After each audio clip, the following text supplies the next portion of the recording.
Welcome to Devotional Devotions. Today is part 2 of our look and study at Matthew 24. Today we're going to look at verses 32 through 51. And so let's begin with verses 32 through 35 of Matthew chapter 24. It says, "Now learn this parable from the fig tree. When its branch has already become tender and puts forth leaves, you know that summer is near. So you also, when you see all these things, know that it is near, at the doors. Assuredly I say to you, this generation will by no means pass away till all these things take place. Heaven and earth will pass away, but my words will by no means pass away." So, looking at this verse here, the imagery in verse 32 of the fig tree beginning to sprout leaves as a sign of summer coming is in reference to the signs that Jesus spoke of, to remember them. If you see these things coming to pass, tribulation is on its way. That's the best way to understand that analogy there. Now verse 34 gets a little complicated because many skeptics try to use this verse as an evidence of failed prophecy from Jesus because they see generation meaning those things living at that time. But when you look at the context, you see that Jesus is talking of future events. He just explained his return and a lot of future signs that we have to look out for. The phrase "this generation" is in reference to the generation that will go through these signs he had described. If you look back at verse 33, he has stated, "When you see these signs, you'll know it is near." Well, the current generation at that time did not see all those signs, and so we're not being referenced. Now, this is one way of understanding it. Another way I have had it explained to me is that Jesus meant the age of man. The Greek here refers to race, family, generation. And race and family go further on than the current understanding of generation being 20 to 30 years. But for reference, the Greek was genia. And if you look in the Greek lexicon, it'll be 1074. It'll say that it usually means race, family, or generation. The key to understand about this prophecy is that Jesus' death and resurrection proves he is who he said he is. And the prophecy will come to pass. Okay, it will come to pass. It has not failed in any way.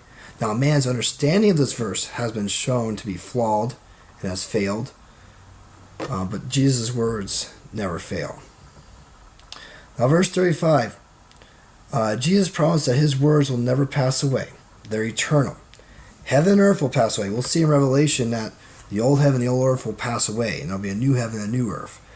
We'll probably do some studies in Revelation, which will be pretty fun later on to kind of better explain that.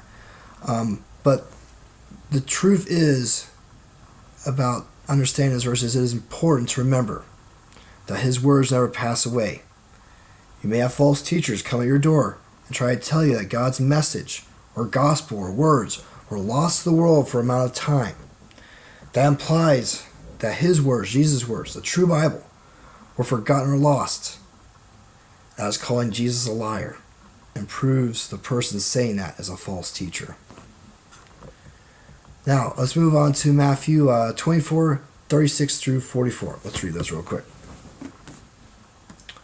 "But of that day and hour no one knows, not even the angels of heaven, but my Father only.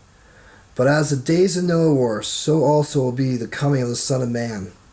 For as in the days before the flood, they were eating and drinking, marrying and giving in marriage, until the day Noah entered the ark, and did not know until the flood came and took them all away.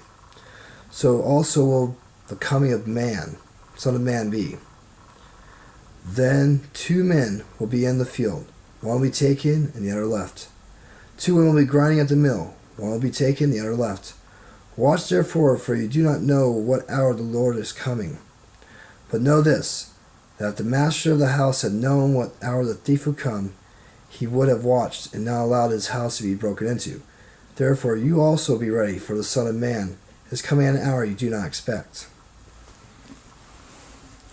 Alright, so verse 36. "No one knows the day or the hour that Jesus will return. So if you hear someone say he's coming on a specific date, you know for a fact that he won't be returning that day." Now, when the events Jesus foretold begin to happen, one can start getting a good idea of the year possibly, and then the week, maybe even down to the day, but that's after those signs have been shown and the Antichrist has been revealed. But again, no one knows the day or the hour. Verse 38 through 39 compares how the end is like the days of Noah. Now Noah spent over 100 years building that ark, and the people of his day mocked him and continued about their lives. But then judgment came, and it was too late to enter the ark, for the door had been shut. And many people still mock the idea of the return of Christ, because it's been over 2,000 years, he's not returned yet. Even if it takes another 1,000 years, I mean, personally, I believe it'll be sooner than that, but even if it takes another 1,000 years, Jesus' words are true about returning soon. Because what is 2,000 to 3,000 years in reference to eternity? It's nothing. God's timing is the right timing. Now, looking at verses 40 to 42, this is used when referencing the idea of rapture, the belief that God will take his church from the planets. There's much debate over whether this will be pre-trib, mid-trib, post-trib. Again, much of this is interesting to learn about, but the specifics should never keep us from being prepared for Christ's return. And then the reason we should let those specifics keep us from being prepared for his return is shown later on in the final verses that we're going to read. So remember that idea there. Verse 42 through 44. Jesus used the analogy of the homer and the thief to clarify that we need to keep watch for the signs of the end and continue the work God has commanded us to do. And our work is to fulfill the Great Commission, tell others about Jesus, and continue doing the work that Jesus showed in his ministry here when he was on earth. All right, now let's read verses 45 through 51. Who then is a faithful and wise servant, whom his master made ruler over his household, to give them food in due season? Blessed is that servant whom his master, when he comes, will find so doing. Assuredly I say to you, that he will make him ruler over all his goods. But that evil servant says in his heart, my master is delaying his coming. If he begins to beat his fellow servants, and to eat and drink with the drunkards, the master of the servant will come on a day when he is not looking for him, and at an hour that he is not aware of, and will cut him in two, and appoint him his portion with the hypocrites. There shall be weeping and gnashing of teeth.